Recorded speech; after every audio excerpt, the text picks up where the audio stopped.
Hey guys, welcome to the Liberal Hive Mind, a channel solely focused on exposing the abundant hypocrisy of the left. So frickin' fake. Fake, fake, fake. That's the one word you see popping up over and over again. This Kamala campaign is 100% frickin' Hollywood. Nothing about it is real. I mean, for Pete's sakes, at this point, I'm starting to question if Kamala herself is real. I know, a crazy train of thought, but the point is, it's gotten so ridiculous at this point that I wouldn't put it past them. You know, they probably would use AI to clone their politicians if they could. And there's even some allegations that they did with Joe Biden. I'm not going to go that far yet, but the point is, I just wouldn't be surprised because it's all gotten so freaking ridiculous and so clearly theatrical. Well, this week we continue with the theater. Initially it was white women for Harris, then it was white men for Harris, then I think it was black men for Harris, I don't know. But anyways, this week, Kamala Harris and her Democrat controllers are taking it to a whole other level. This week, the big, highly publicized Zoom call was #Republicans for Harris. And of course, as per usual, it's the most cringe-inducing fake nonsense I've ever seen, and it's already getting exposed as, again, a total theatrical performance. Let's have a conversation about it. We got some stuff to get into. So let's roll the tape. All right, folks, so a couple weeks ago, the Kamala Harris campaign opened up an account on Twitter called Republicans for Harris. Now, I'm not 100% sure that it's the Kamala Harris campaign who started the account, but come on, who else? Anyways, that account pops up, and then all of a sudden, all kinds of testimonies start to drop. Initially, one of the most viral clips was this one.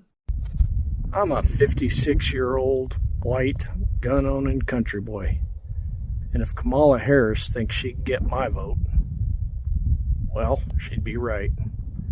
Because I'm also a grandfather. We failed to leave my kids' generation a better world. And now I worry not just about the kind of world we'll leave my grandkids, but what kind of country will we leave them? That other guy, I'm also a veteran from a long line of veterans. And he's just not safe. So yeah, I'll be voting for Kamala Harris because she wants to move us forward. And all of a sudden, the trend began. Then it's clip after clip after clip after clip. All kinds of Republicans supposedly coming out publicly to support Kamala Harris. Except I'm starting to see a little bit of a problem here. Problem number one, yeah, this guy is not a Republican. This individual is a man by the name of Vic Myers, who in 2014 was a Democratic candidate who sought election to the U.S. House of Representatives to represent the 4th Congressional District of Colorado. Womp, womp, womp. You see what I mean by frickin' Hollywood? This is what the Democrats do. You want to appeal to black voters? Get Megan Thee Stallion to gyrate her bottom, and you locked in the black vote. You want to get Republicans to vote for you, huh, Kamala? Well, just get an old doucher and slap a cowboy hat on, and call it a frickin' day. It's all so frickin' fake. The whole trend is fake. But now, of course, Democrats are trying to inundate us with this #Republican for Harris. Kamala Harris and Tim Walz, they're the future. We can't look back. I did not come to poison our country, the blood of our country. An election is a choice, and in this election, there is no choice. Keep the label of Republican, but vote to defend this democracy. You have to publicly out yourself. I am a Republican, I'm a conservative, and I'm supporting Kamala Harris. It takes courage. And we're supposed to sit here and seriously believe that, first of all, this is a significant trend, but secondly, that these people are actually Republicans. Adam Kinzinger and Joe Walsh. That's the best they freaking got. They're basically taking total Democrat shills, Democrat operatives, and they're pretending that they're Republicans. What an absolute farce. This is the best that they can do. Adam frickin' Kinzinger. Biggest groups of, a different party for a party for somebody like, Kamala Harris that I've seen. There's a lot of momentum behind this. And as you know, Wolf, the Republican Party has basically left a significant amount of people that identify as Republicans by changing its views on everything, including Ukraine, which is a very important issue, including the strength of our democracy. So I think it's going to be a pretty big event, to be honest with you. So what, if anything, are Republicans, especially those in key battleground states, risking by going against their own party's nominee for president? Well, look, you go against, in the Republican Party, let's just be honest, it's become a cult where you can't have a difference of opinion.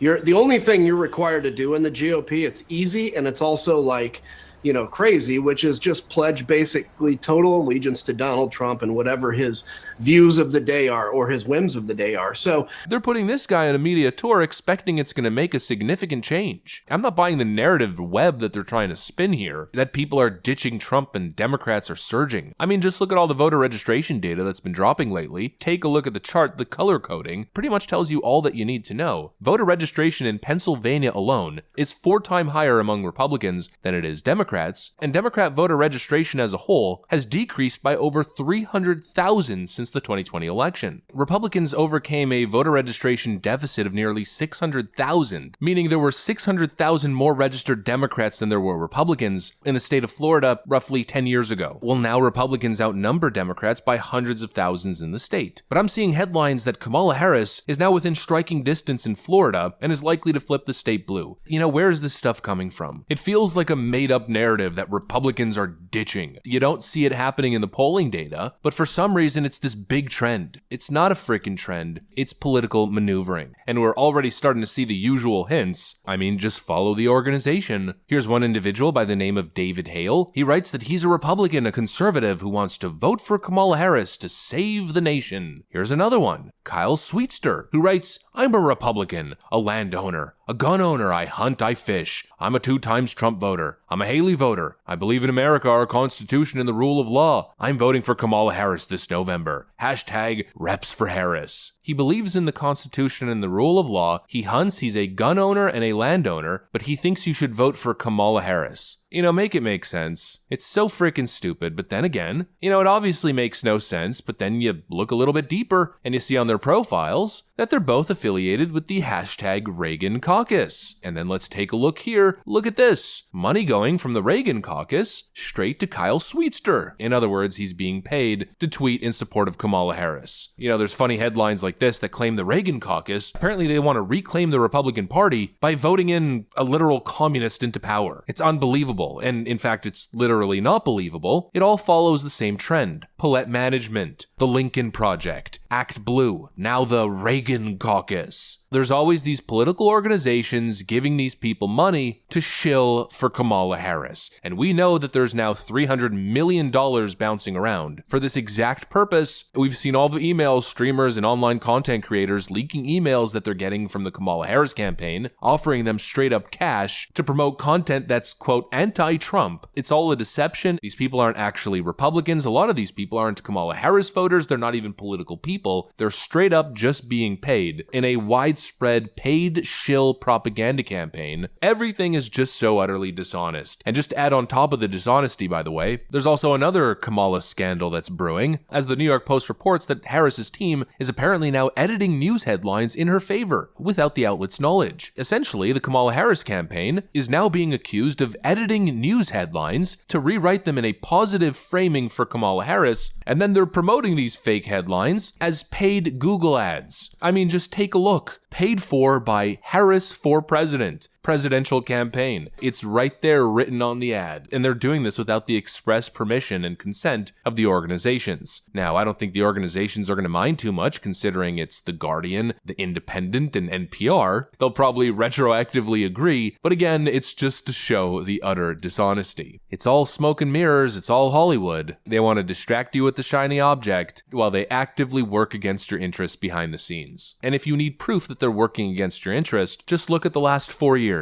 Has your life gotten better? Probably not, certainly not for most people, at least in terms of economics and community. Well, who's been in charge for the last 3 years? There you go, it's that freaking simple. No real Republican is supporting Kamala Harris. Anyways, that's pretty much what I got for you guys. Hopefully you enjoyed this video. If you did, make sure to leave a like and possibly subscribe. Thanks for watching, and I'll see you on the next one.